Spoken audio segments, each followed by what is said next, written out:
எங்கேயோ டூர் போறதுக்கு பதிலா நம்ம பிச்சவரம் சதுப்பு நிலக்காடுகளுக்கு டூர் போகலாம் பாஸ். கடலூர் மாவட்டத்தில் உள்ளது பிச்சாவரம் சதுப்பு நிலக்காடுகள். இந்து வங்கக் கடலை ஒட்டிய பகுதியில் உள்ளது. பித்தர்புரம் என்றே முதலில் இந்த காடுகள் அழைக்கப்பட்டது. அதுவே மருவி பிச்சாவரம் என்று மாறியது. இவ்வூரில் அலையாத்திக் காடுகள், சதுப்பு நிலக்காடுகள், மாங்குரோவ் காடுகள் என பல்வேறு பெயர்களால் அழைக்கப்படும் தில்லை மரங்கள் அதிகம் உள்ளன.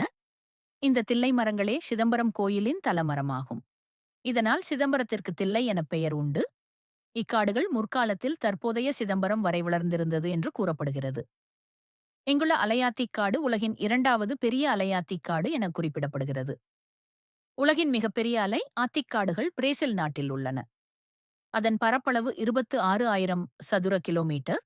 அடுத்தபடியாக உலகிலேயே இரண்டாவது இடத்தை பெறுவது இந்த பிச்சாவரம் சதுப்பு நிலக்காடுகள்தான். இந்த காடுகளில் உள்ள செடிகளும் குறுமரங்களும் கடல் நீருக்கு உள்ளேயே வளருகின்றன. இவற்றின் தண்டுகளிலும் கிளைகளிலும் உள்ள துளைகளின் வழியாக உயிர்காற்றை உறிஞ்சுகின்றன. நீர்மட்டம் உயரும்போது சிறிய குழல்களை வெளியே நீட்டி காற்றை உறிஞ்சுகின்றன. கடல் நீரில் உள்ள உப்புத்தன்மையை வடிகட்டியே நீரை எடுத்துக் கொள்கின்றன.